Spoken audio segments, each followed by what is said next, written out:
So in negotiation, there's a thing called the flinch. And the flinch is when you act negatively toward an offer. In other words, you offer me 50 cents for this book, and I say, 50 cents? What are you, crazy? That's a flinch. And it usually results in somebody coming up and offering you more, maybe 1 out of 3 times. So it's a good technique.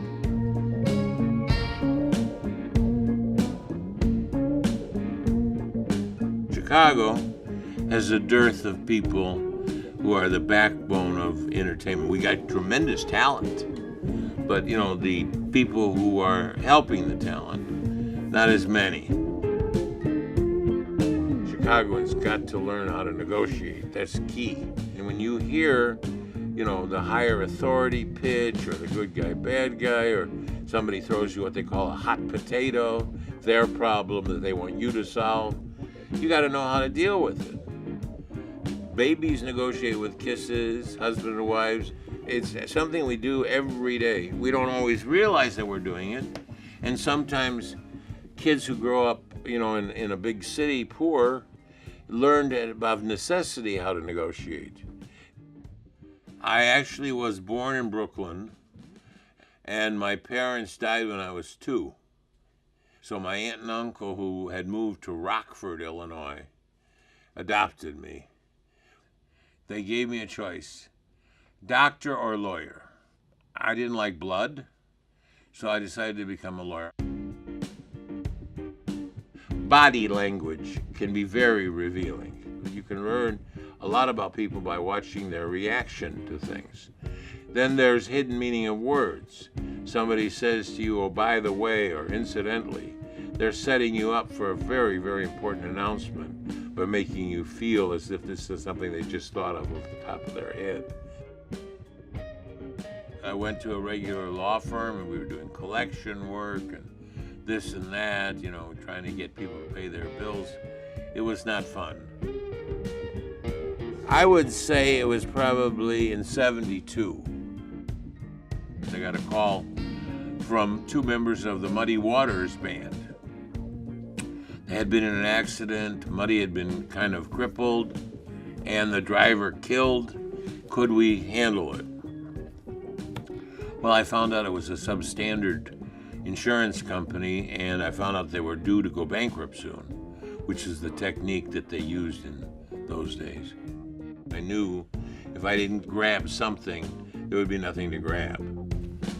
So I quickly settled, and from Muddy I met Willie Dixon, we met Albert King, and we met this one and that one.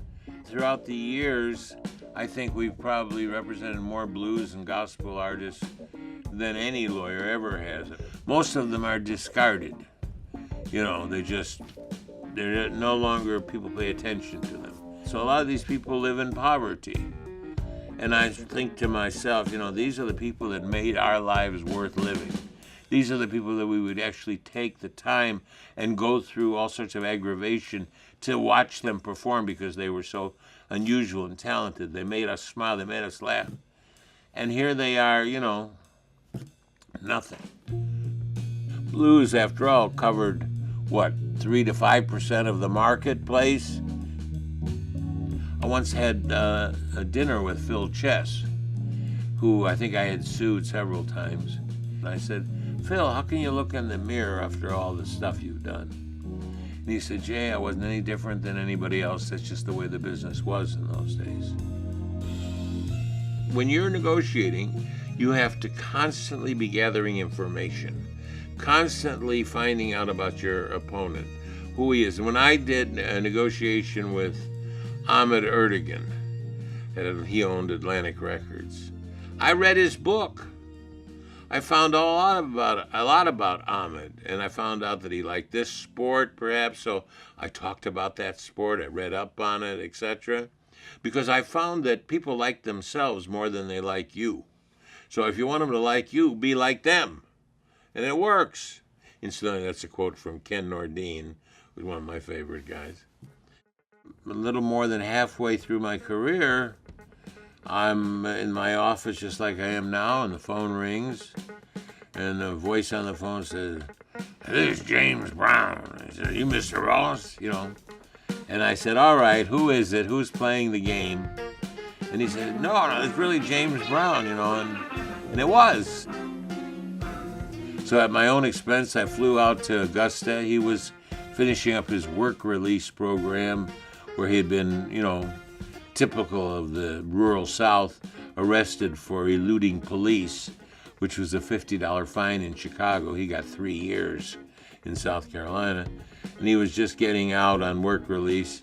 And he had me do his pay-per-view. I got him the largest advance in the history of music. And I got him ownership of the pay-per-view after 10 years. Who'd ever thought the blues would wind up there? There are two kinds of negotiation. One is intimidation, which doesn't prolong, long relationships normally. And the other is win-win negotiation, where you ask questions, you try to find out what is the other person really want. And if you can find out what they want, you can try to figure out, what to do. The music business is a jealous mistress. It's changing all the time. And, if you don't keep up with streaming and all this kind of stuff, you're lost. We got about 700 clients nationally known, and, they come to Chicago. Whether it was Cuba Gooding Sr. with his main ingredient or Maurice Williams in North Carolina, these were heroes of mine, and I've always had the idea that, these people deserve more than they get. We just started collecting money for the heirs of Mom's Mabley after she's been dead like 20 years. It's sad, but, somebody's got to do it, and I have tried to do it. Not a lot of competition because I'm not competing with multimillionaires. I'm competing to get, the crumbs. But people could live off the crumbs. Right now they're getting nothing. I'm an autograph collector.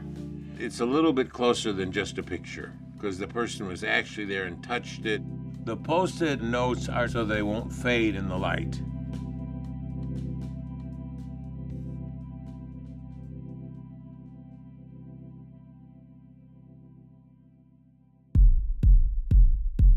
Here are people who made significant use of their lives, gives you kind of something to shoot for. People are sometimes real sophisticated when it comes to performing, but somewhat naive in other things because they devote their lives to their performances. The attitude is grab the money and run, which is not always the best way to negotiate. In the old house music days, there were house music artists that would sell the same song to all 3 major labels on the same day, and then let them fight it out. Thank you for calling the young fella. The key for anybody in this business is to do their due diligence. Study up on people. If these guys say, we're the biggest, we really are good, fine. Would you mind letting me connect with one of your people that are on your label now, and so I can talk to them and see what they have to say? You'd be shocked how candid people can be.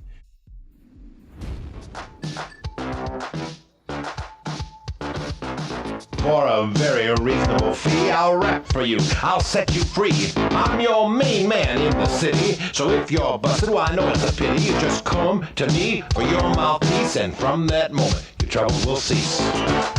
I wrote the lyrics, and one of my clients did the music.